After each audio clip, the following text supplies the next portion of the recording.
Salutare prieteni! Bine ați venit pe canalul cu și despre pescuit în Delta Dunării. În episodul de astăzi doresc să vă prezint niște monturi de pescuit la somn. Inițial vreau să prezint doar niște monturi de pescuit staționar la somn și din această categorie doar cele care se folosesc cu lansarea din lansetă, deci fără acele monturi care necesită fir de rupere, știu eu, bolovan, geamandură, deci o mică parte din monturile folosite în pescuitul somnului. Însă, la solicitarea unui urmăritor al canalului, am decis să vorbesc puțin și despre monturile de pescuit la clonc a somnului. În primul rând trebuie să începem prin a ne gândi cum se hrănește somnul și cum arată somnul este foarte important. Pescarii cu siguranță cunosc faptul că maxilarul de sus al somnului este puțin mai mic decât cel inferior și astfel somnului îi va veni foarte greu ca să apuce, eu știu, ceva mâncare, că e naturală sau momeala noastră, dacă se află pe substrat.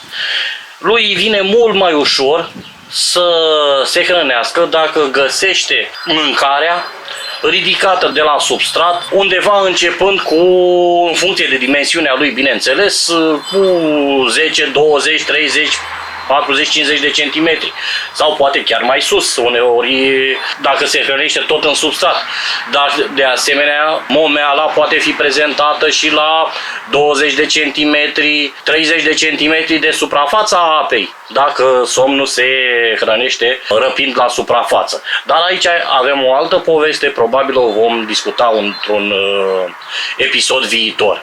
Pentru a exemplifica mai bine aspectele legate de hrănirea somnului, în special pentru pescarii începători, să înțeleagă mai bine mecanismul, m-am străduit atât cât m-a chinuit talentul, realizez o schiță. N-am făcut-o în direct, fiindcă, să nu mai pierd timp. Deci despre ce e vorba? Am desenat eu aici un somn în care m-am străduit ca să oarecum exagerat să prezint că maxilarul inferior este mai proeminent decât maxilarul superior și am intenționat să arăt cam cum este ideal să-i prezentăm. Nu spun, nu există nici studii în acest sens, dacă somnul s-a hrănit totuși de pe substrat, dar îmi vine greu să cred că somnul se va pune în această poziție să poată să apuce hrana.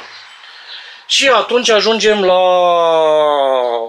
această variantă în care ridicăm cârligul cu momeală la o distanță, să zicem, undeva între 30, 40, 50 de centimetri. Sau poate chiar mai bine, spre 1 metru uneori. Am exemplificat aici o montură simplă în care avem linia principală, avem un plumb care poate să fie culisant sau fix, o zornăitoare. O să vedeți la momentul în care realizăm montura că acestea sunt de mai multe tipuri.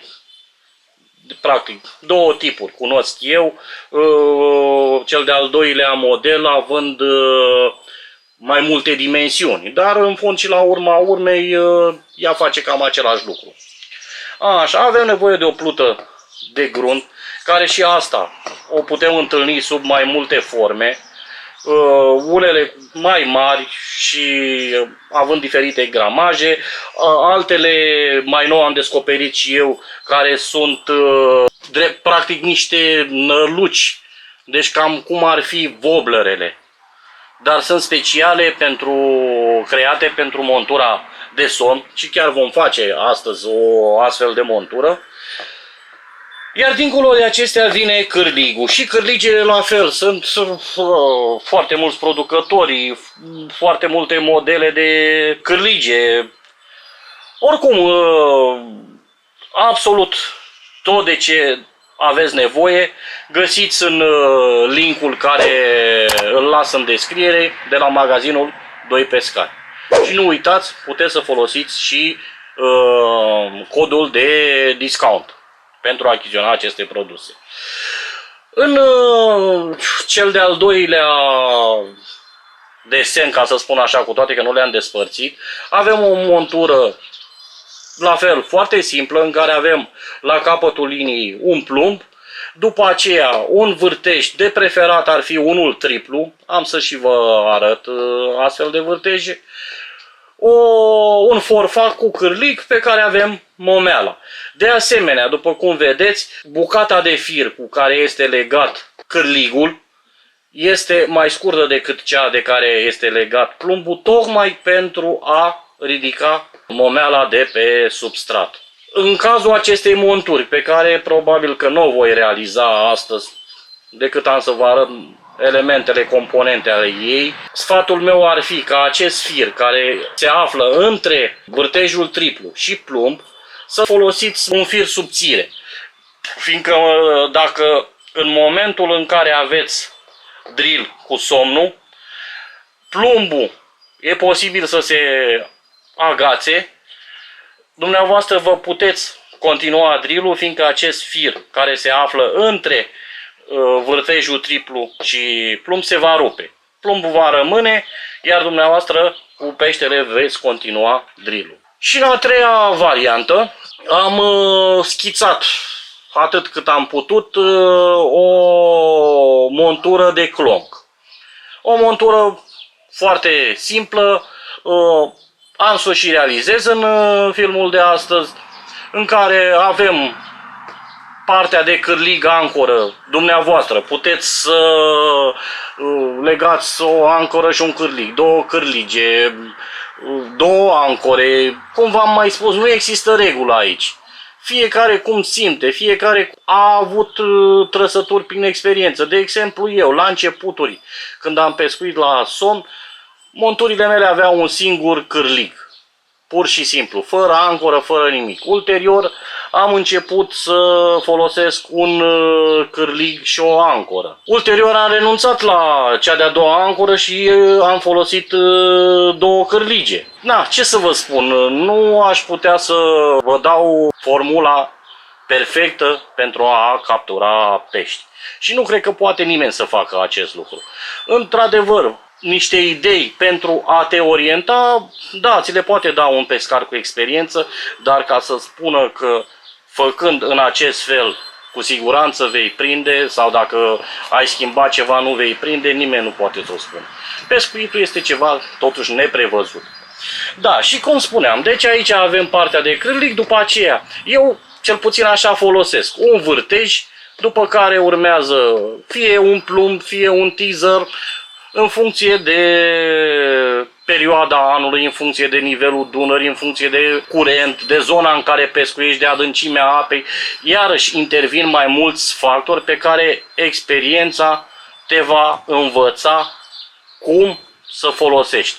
De exemplu, în ultima partidă de pescuit la clonc, am pescuit cu un plumb de 300 de grame, dar ar fi trebuit să fie avut chiar mai mult de 300 de grame, fiindcă curentul era fenomenal. Cam asta am avut să vă spun din partea introductivă. Sper că și această schiță să vă fie de ajutor în a vă obișnui cum să realizați astfel de monturi. Așa cum v-am spus, ceea ce vă prezint eu sunt niște baze de plecare, dar mai departe dumneavoastră vă puteți pune amprenta astfel încât să fiți câștigători în lupta cu peștele. Nu vă spun că folosiți strict montura care vă dau eu, că veți prinde pește. Este ceva orientativ, da? Bun, să trecem la realizarea monturilor. Am revenit la planșeta de lucru. Cum v-am spus prima dată, cea mai simplă montură de pescuit la somn este cea în care folosim un vârtej triplu. Eu prefer acest model, în care avem În una dintre bucle va veni linia principală. Într-una dintre ele vom lega forfacul cu cârlig, dar n-am să mai leg acum un cârlig sau două, ce doriți dumneavoastră. Deci dacă forfacul cu cârlig va avea, să zicem, un 20 de centimetri, atunci firul care se va duce la plumb va trebui să aibă undeva spre 60 de centimetri, astfel încât momeala noastră să se afle la un minim de 30 de centimetri de substrat. Este o montură foarte simplă, eficientă, am prins somn cu ea în pescuit staționar, nu am avut capturi capitale, dar în schimb a lucrat corespunzător. Fiind atât de simplă, de asta nici nu o fac, fiindcă mi-e greu, indiferent cât de începător este pescarul, mi-e greu să cred că nu se va descurca să lege un cârlig. Cârlig voi lega mai încolo, dacă cumva nu știe cum să facă nodul, va vedea, să-l lege de un vârtej triplu, plumbul și firul principal și cu asta a terminat montura. Mai departe, haideți să facem o montură de pescuit staționar la somn. Și aici avem, să zicem, două situații. O situație în care pescuim de pe mal și situația în care pescuim din barcă, dar tot staționar. Pentru pescuit din barcă staționar am o montură nouă în care folosesc pentru prima dată un wobbler, să-i spun așa, care are inclusiv niște bile pentru a produce zgomot. El se va comporta oarecum ca și o plută de fund. Dar cred eu că va crește atractivitatea prin culori, prin formă, prin zgomotul care îl face.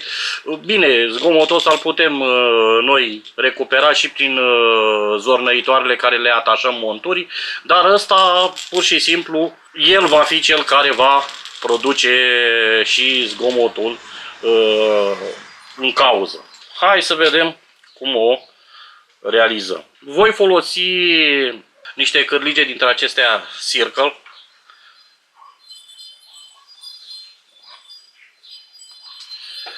Și montura va fi destinată pescuitului cu râmă. Deci nu va fi destinată pescuitului cu pește viu. Fiindcă, vedeți dumneavoastră, apare din nou o nouă discuție. Fiindcă încep să fie ceva modificări dacă vom folosi pește viu sau chiar pește mort. Dar în acest caz voi face o montură de pescuit cu râmă. După cum vedeți, forma care o are cârligul în partea de ochet îmi permite ca să realizez această montură cu fir de monofilament. Și de ce? Dacă era un cârlig, imediat vă arăt,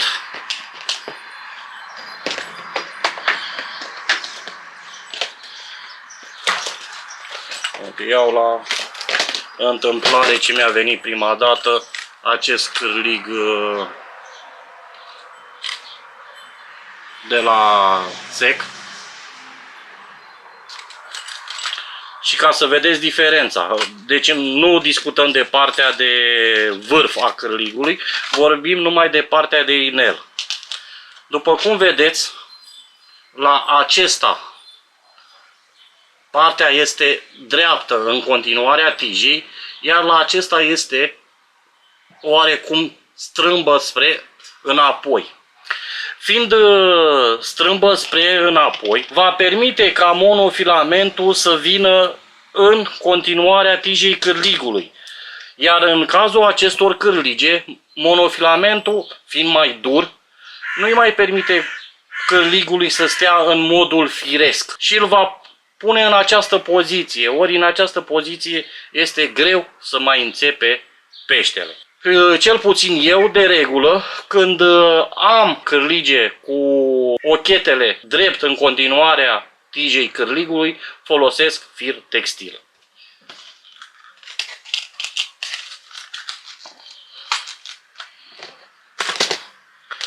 Da, deci în cazul ăsta voi folosi un monofilament. Am aici un monofilament de 1. Voi lua aproximativ 1 metru și ceva, să mai desfac o spiră. Și încă unul. Să fie mai bine să am de unde tăia. Bun, îl tăiem de aici. Primul lucru, voi lega cârligul. Dar înainte să-l leg, voi încălzi capătul acesta și o să-i fac un blocaj, ca să zic așa.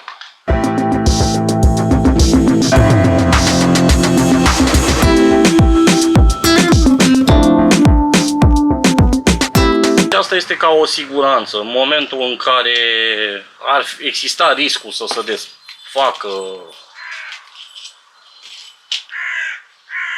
nodul, acea mică proeminență va bloca acest fapt. Realizez nodul fără nod. Deci tot timpul avem grijă ca prima spiră să plece pe partea opusă unde se închide inelul.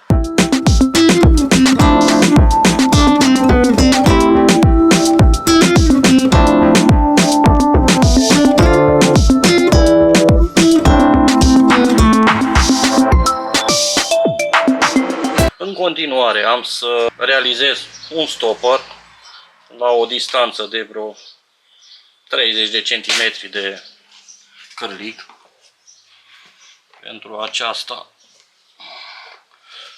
voi lua un fir dintre acesta, deci un tub siliconic, tăiem o bucată cam așa.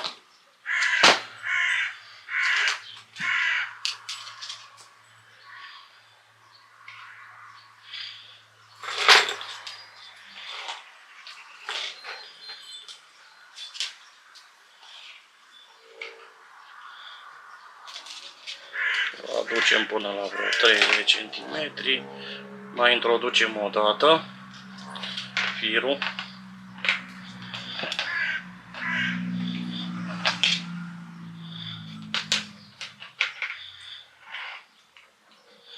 Umețim. Tragem energic și s-a realizat stopperul de care avem nevoie. În continuare, voi introduce această nălucă, doar că trebuie avut grijă, deci va veni plumbul care va ține în această poziție. Deci aici discutăm că, trebuie să aduc puțin mai aproape, cam mare distanță o lăsasem. Deci ce se întâmplă aici? Curentul va duce montura pe această direcție. Ei, punem partea unde avem, da, unde a trecut o motocicletă, fără toamnă, fără nimic, un zgomot infernal. Năluca o să o prindem și pe ea, ca și când ar fi un pește ce înnoată împotriva curentului apei.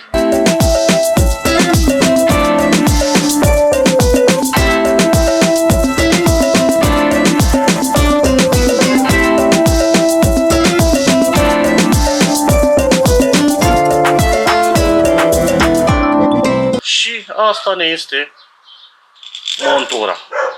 După cum vedeți, ea nu se poate deplasa datorită faptului că a fost introdusă pe cele 3 inele care le are. Și pentru siguranță, ca în momentul în care nu este în tensiune să nu se deplaseze, am să mai pun încă o bucată de silicon și să îi mai realizez un stopper.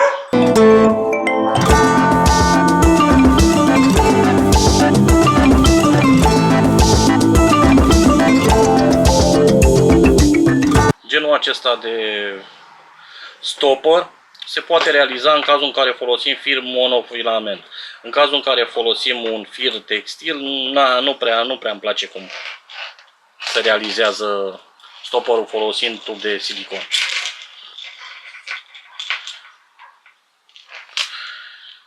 Și cu astea fiind zise, am realizat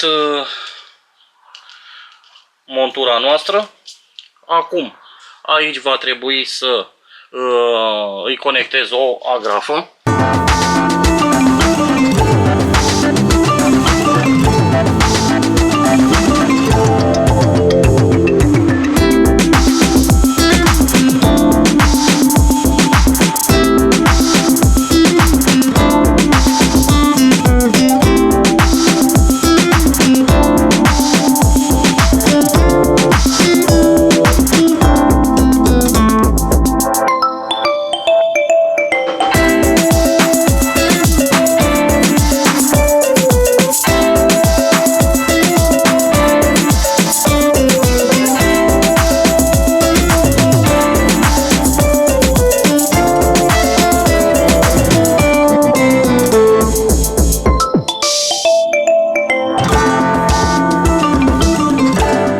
Montura noastră este gata. Mai departe, de celălalt capăt al vârtejului se va lega linia principală, iar de agrafă vom lega, deci această montură este ideală a fi folosită atunci când pescuim staționar din barcă. Și vom folosi un plumb de genul acesta. De ce vom folosi un astfel de plumb? Fiindcă acest plumb permite ca montura să se deplaseze pe substrat. Deci efectiv va realiza o mișcare ca și când ar fi ceva natural pe substrat. Da. Asta este un plumb care l-am cumpărat, dar uite că inelul nu îi permite să intre pe chestia asta. Iar acesta este cu același scop un plumb realizat de mine. Dacă doriți să știți cum se face un astfel de plumb, aștept în comentarii și voi realiza și un video cu realizarea acestui gen de plumb. Deci, avem firul principal legat aici, năluca cu nomeală în cârlig. Asta îi permite ca plumbul să se miște pe substrat și astfel să stârnească somnul și prin zgomotul care e produs de nălucă și prin mișcarea acestui plumb. De asta el este foarte ok și eficientă ca montură la folosirea când pescuim staționar din barcă. Acum facem una cu plută de fund și pentru pescuitul staționar de pe mal. Următoarea montură o voi realiza tot cu un singur cârlig și cu o plută.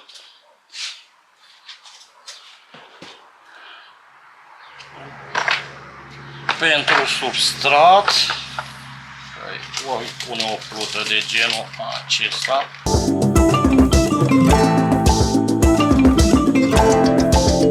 Deci o mică plută.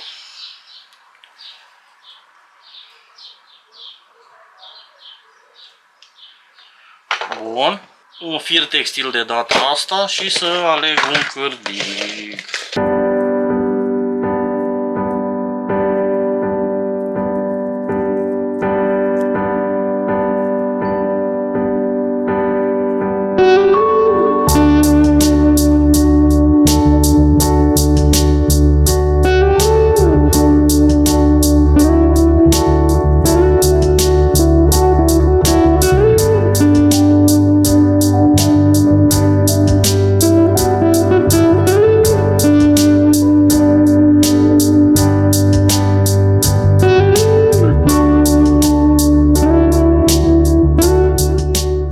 Voi folosi chiar un cârlig de la Țec Striker pentru a realiza această montură și voi folosi ca fir acest fir tot de la Țec. Așa cum v-am spus și la începutul clipului, în secțiunea accesorii monturi somn, link în descriere, pe 2 pescari și puteți folosi cuponul de discount.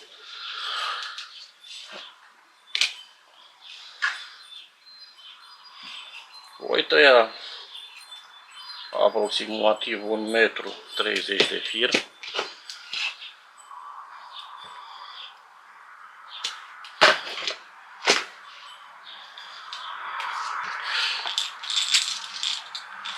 Deci despre ce vă spuneam mai devreme. Vedeți, cu toate că are acea deplasare spre înapoi inelul și cârligul totuși stă puțin armat. Dar dacă era un cârlig ca acesta drept, cu siguranță el rămânea în această poziție. Ori este o poziție nefirească pentru a prezenta momeala. Am făcut un nod de siguranță.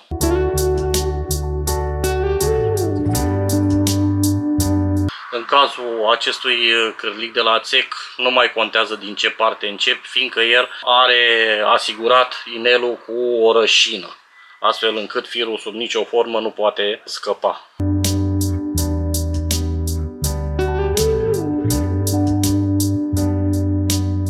Am legat cârligul.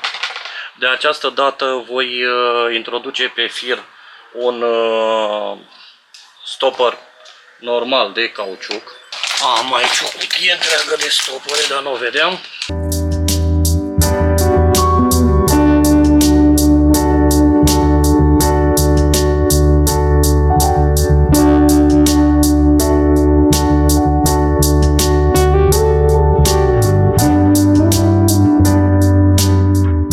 Tot așa, îl aducem înspre zona cârligului. Montăm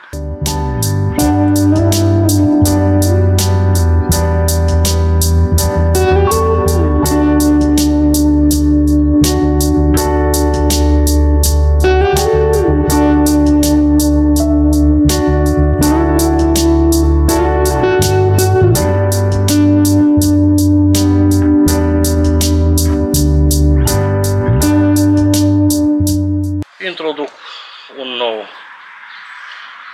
stopper sau opritor, cum vreți dumneavoastră să-i spuneți. Chiar nu vreau să intru în polemică cu nimeni cu privire la denumirea corectă.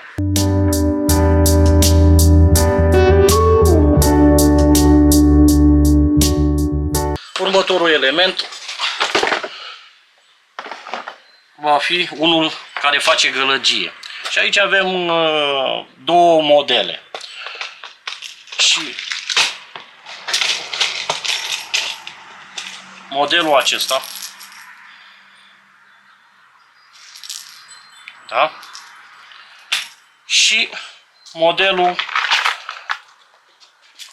acesta care are niște elice și turbionarea apei îl face să producă zgomotul.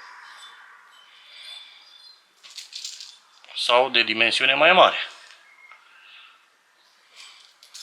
Și de culori diferite. Voi folosi un dispozitiv de zgomot de acest model, de culoare verde, la fel ca și pluta. Ei, în cazul acesta, vedeți, el are, e ca o rachetă, așa e, un vârf ascuțit și unul plat.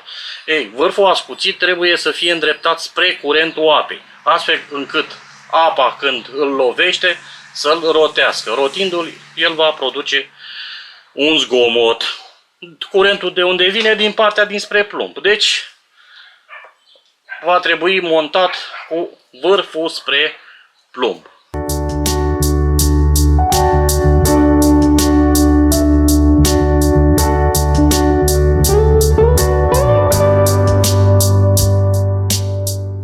Am montat și zornăitoarea. Corect am montat-o, da? Deci după cum, numai că trebuie să-i pun și un stopper. Altfel, ea va putea să culiseze și nu vreau acest lucru.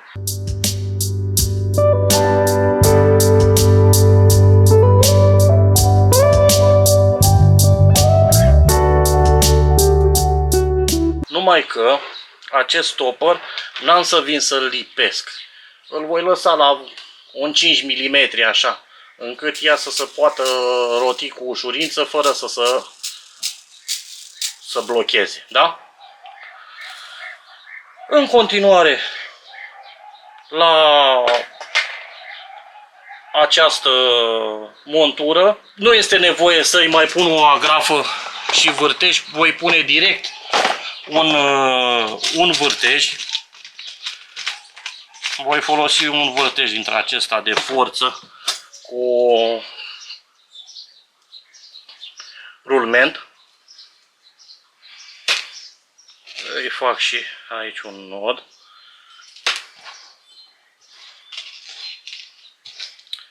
Iar legarea plumbului pe linia principală am să vă arăt imediat cum o realizez.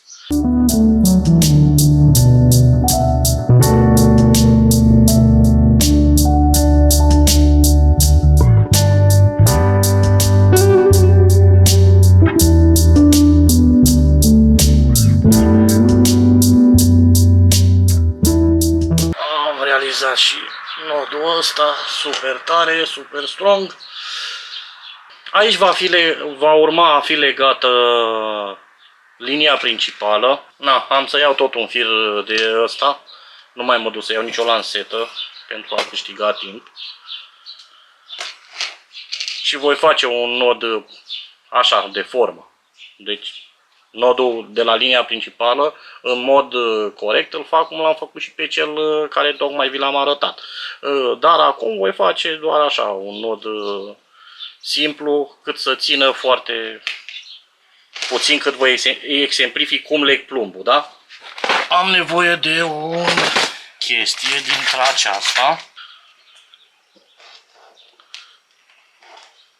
Se fac niște bucle de modul ăsta, se introduc. Și am să vă spun și de ce îmi place să folosesc acest model de conector de plumb. Fiindcă pot să las montura pe lansetă, doar desfac acest element cu plumbul și nu risc să rup vârful lansetei pe timpul transportului. Vedeți? Și acum el a rămas un dispozitiv de care se prinde plumbul, dar culisant. Dacă vreau să nu culiseze, introduc pur și simplu un stopper deasupra acestui dispozitiv și el va rămâne fix. Plumbul îl voi prinde fie direct, da? Și în cazul cum am realizat această montură, el va fi prins direct, fiindcă am suficient spațiu de manevră. Deci plumbul va fi în această poziție. Montura va fi ținută cam la acest nivel și momeala îi va fi oferită somnului exact cum trebuie. Și uite că am terminat de realizat încă o montură de pescuit la somn. Aceștia sunt plumbii cei mai buni, fiindcă se fixează pe substrat și nu-ți mai mișcă montura de zona în care găsești de cuvință să o plasezi, considerând că acolo se ascunde mustăciosul. Cam asta ar fi legat de monturile de pescuit staționar. V-am explicat, aici este o discuție vastă, sunt N variante, ce v-am arătat eu sunt doar variantele pentru pescuit cu râmă. Nu am intrat în variantele de pescuit cu pește viu sau pește mort. Asta rămânând pentru un episod viitor. Haideți să trecem la monturile pentru clonc. După cum v-am spus, nu le aveam în plan, nu vroiam să stau de vorbă la acest moment despre monturile de somn, dar la solicitarea unui urmăritor i-am promis că am să-i arăt și montura. În funcție de nivelul apei, de curent, de perioada anului, folosesc fie un teaser, da? De culoarea asta sau mai am pe roșu. Ce culoare simt eu că ar crea atracții sau încerc una, văd că somnul vine, dar nu-i place, înlocuiesc culoarea sau pur și simplu umplum dintre acesta țigară care acesta e de 300 de grame. V-am spus, când la ultima partidă aș fi avut nevoie chiar de 600, era curentul fenomenal. Acum am văzut că nivelul Dunării a scăzut, probabil că la prima partidă de pescuit la Clonc va fi suficient chiar și un plumb de 150-200. Astea le-am prins acum, cu astea am să vă arăt cum realizez montura. Pentru această montură, de data asta voi folosi cârlige de la Kudaco și voi folosi un cârlig 5x0.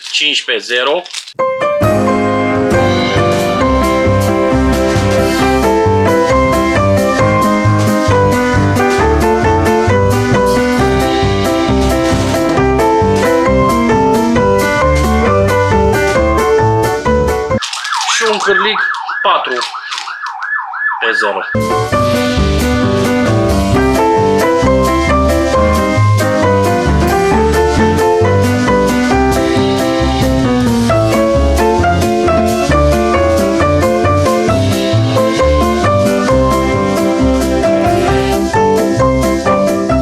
Deci avem aceste două cârlige.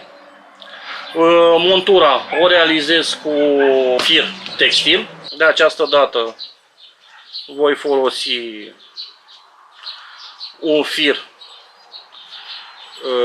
Giga de 1,3, o bucată de vreo 70 de centimetri este suficientă.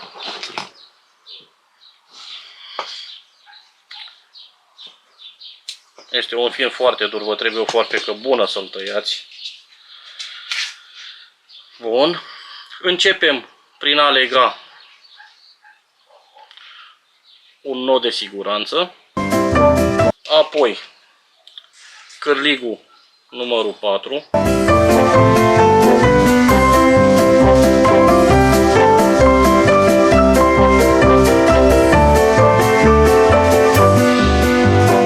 Voi trage un tub siliconic să protejez nodul. Ia să vedem.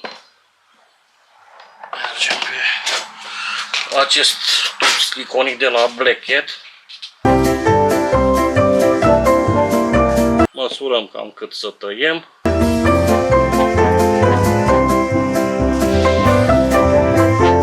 Umectăm puțin inelul cârligului. Grijă mare cum trageți aici și în ce poziție este vârful cârligului, fiindcă altfel riscați că dacă vă scapă mâna să vă înfigă cârligul în deget. Și chiar nu-mi doresc așa ceva. Sunt niște cârlige extrem de ascuțite.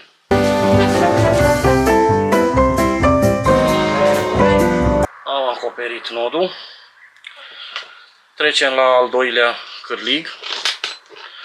Al doilea cârlig, tot la fel, introducem prin spate. Între ele eu las un 5 cm între inelul acelui cârlig și bucla cârligului al doilea, da? Sper ca să se vadă în cameră. Și de asemenea realizăm nodul fără nod.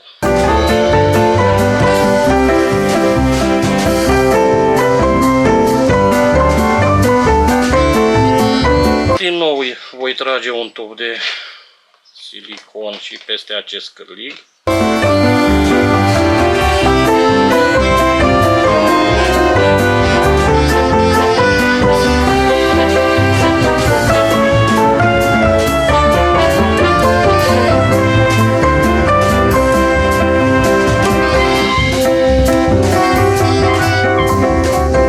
Rezolvat și pe asta. Și cam astea sunt cârligele noastre. Acum avem o altă discuție. În funcție de cât de tulbure este apa, lungim sau scurtăm această distanță. Putem să realizăm montura și cu distanța variabilă, respectiv să punem un stopper, după aceea să vină teaserul sau plumbul și după aceea vârtejul delegat la linia principală și din acest stopper să reglăm distanța. Mie personal nu-mi place sistemul ăsta cu stopper, din motiv că încă nu am găsit stopperul suficient de rezistent care să mențină plumbul, mai ales când folosești gramaje mari, acolo unde l-ai pus. Și din oscilațiile create de valuri de astea, mă trezeam de cele mai multe ori că plumbul meu ajungea chiar în coada cârligului. Fapt pentru care am renunțat să mai folosesc stopper și apoi plumbul. Mai bine am mai multe monturi legate la diferite lungimi și pun aici vârtejul, iar plumbul va veni pe linia principală și se va sprijini în vârtej. Ori distanța aceasta nu va mai putea să o modifice. Ei, acum voi realiza o distanță mai mare, fiindcă în această perioadă am observat că Dunărea s-a cam limpezit, ori dintre acelea scurte chiar am suficiente monturi. Numai să caut un vârtej care este ok pentru teaser, respectiv adică să aibă diametru atât de mare cât să pătrundă în acest orificiu al teaserului. Este chiar vârtejul cu care se vând aceste teasere și eu le dau jos că nu-mi plac modul în care sunt legate cârligele sau care vin cu ancoră și prefer să-mi fac propriul model. Acum voi lega acest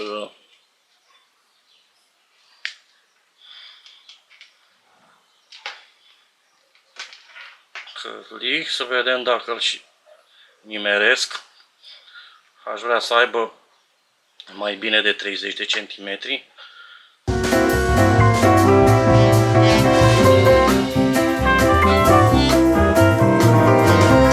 Da, l-am nimerit. Asta este. Deci aceasta este pentru momentul în care apa este limpede.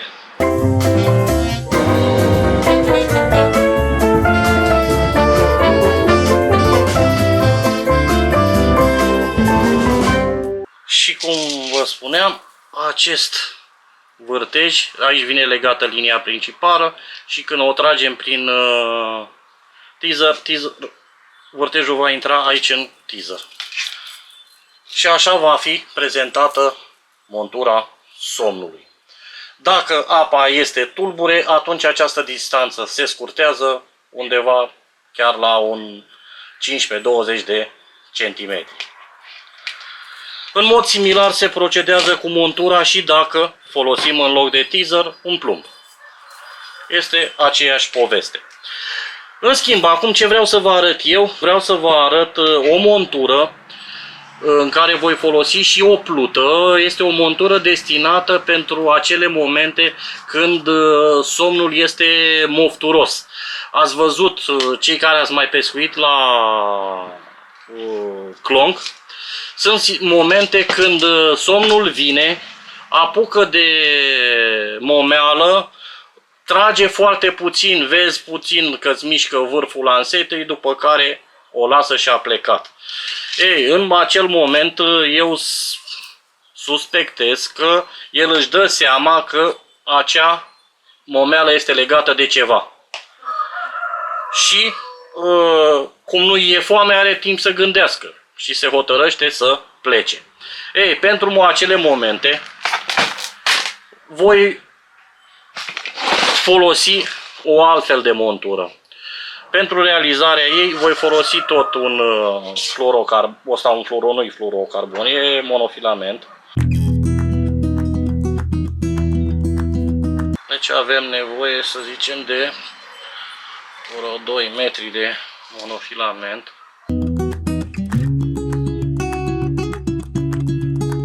Continuăm cu monturile pentru clong, da?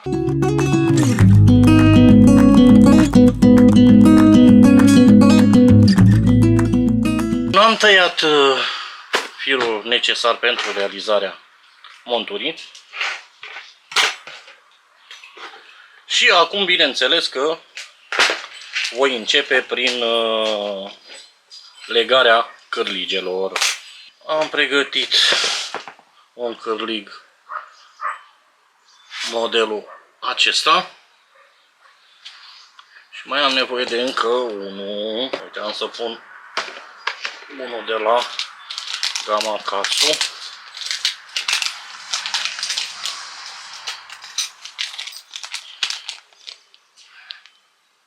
Acesta. Da, cred că n-am acoperit cu degetele să vedeți. De asemenea, după cum vedeți, ambele au inelul deplasat spre înapoi. Deci sunt în regulă pentru a fi legate cu fir monofilament.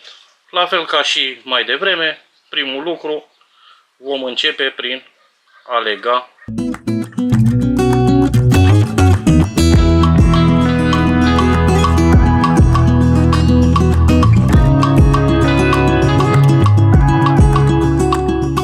Este o montură care, într-adevăr, a făcut diferența. Am avut o zi în care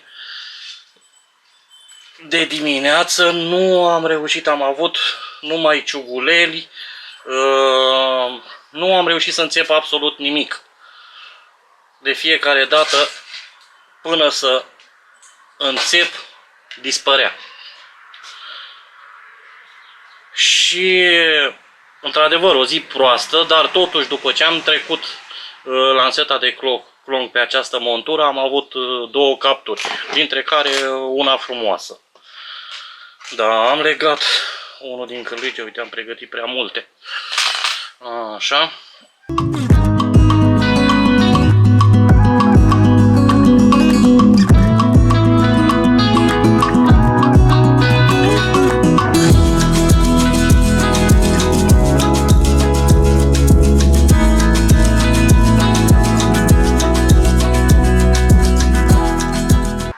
Exact ce v-am spus, uite, am reușit să-mi dau drumul la sânge.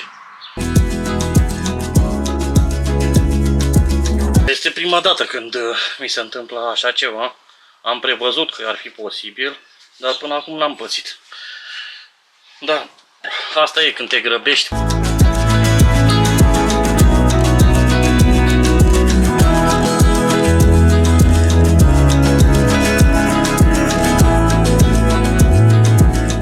Asta e și foarte dificil să-l poziționezi cârligul, este și dezaxat și are și vârful ăla în doi spre interior.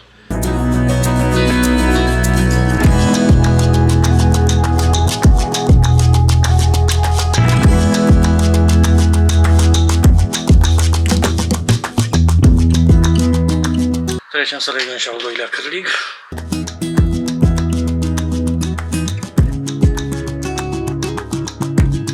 Cârligul voi lega la fel la un 5 cm de celălalt.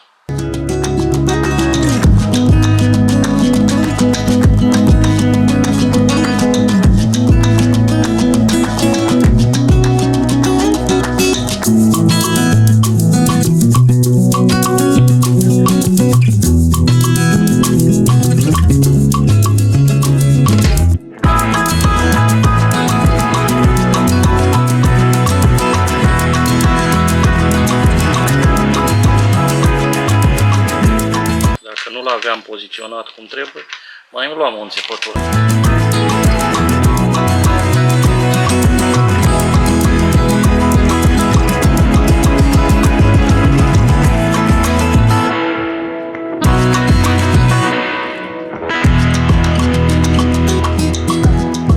Am legat și al doilea cârlig. Acum pasul următor va trebui să instalez o plută, dar pentru a instala corect am nevoie de un stopper. Și de data asta folosim un fir monofilament, voi putea să fabric un stopper din acest tub.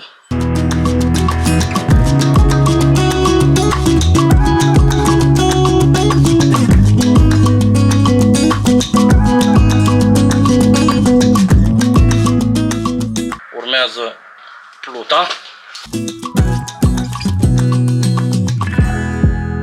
Uite, o plută de 20 de grame de la Delfin.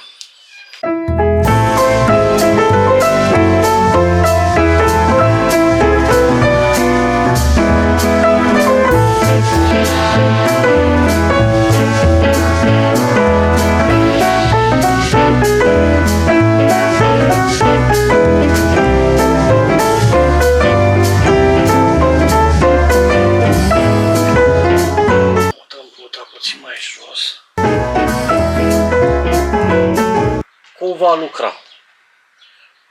Cârligele cu momeala vor atârna în partea de jos, pluta le va ține în acea poziție.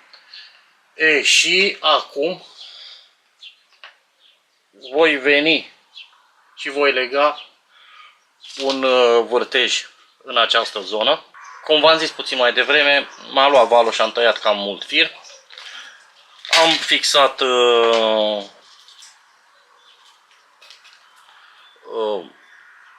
pluta pe poziție. Acum voi lega aici un vârtej.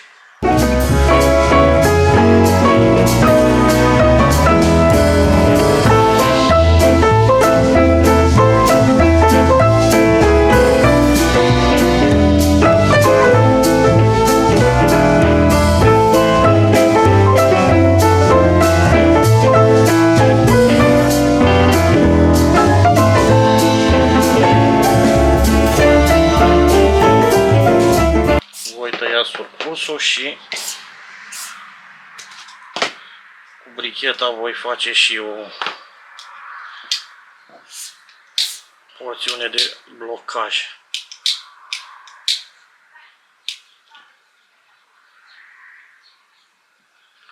Bun. Am rezolvat-o. De acest vârtej se va lega linia principală și pe linia principală va fi atașat plumbul nostru de tip țigară. Și de ce vă spun că această montură este eficientă? Fiindcă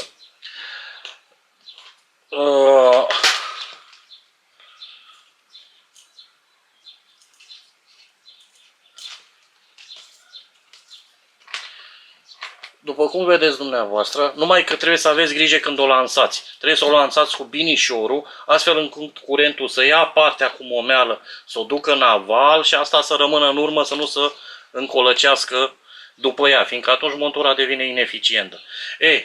Aici ne va rămâne plumbul, da? Legat de linia principală. Pluta va ridica momeala și asta va sta imersă prin apă. În momentul în care somnul va veni să apuce de momeală, nu va simți mai nicio greutate, fiindcă pluta de 20 de grame cam anulează greutatea momelii care o am pe cârlig. Fiind încrezător, va mușca și va simți șocul plumbului, implicit liniei principale lansete, abia deja când a înghițit momeala. Și practic chiar realizează un fel de auto-înțepare. Sper să fi fost suficient de explicit în ceea ce v-am arătat și să vă fie de ajutor în sezonul care tocmai se deschide. În cazul în care nu m-am făcut înțeles cu ceva, aștept întrebările dumneavoastră în comentarii și mă voi strădui atât cât pot să clarific lucrurile. Vă rog să nu uitați, înainte de a trece pe un alt clip, dacă v-a plăcut, să dați un like, să distribuiți clipul acesta și să vă abonați cei care încă nu v-ați abonat, fiindcă vor mai urma și alte episoade interesante Și așa cum vă spusesem și în episodul anterior, ca urmare a colaborării cu magazinul Doi Pescari, vor urma și campanii de bun augur pentru dumneavoastră, urmăritorii canalului și, bineînțeles, clienții magazinului Doi Pescari. Eu mă opresc aici în episodul de astăzi și vă doresc să vă petreceți timpul cât mai plăcut în această perioadă de prohibiție și să ne vedem pe apă. Mult nu mai este. Deja este 21 mai, au mai rămas cam 2 săptămâni și un pic. Până data viitoare, la revedere!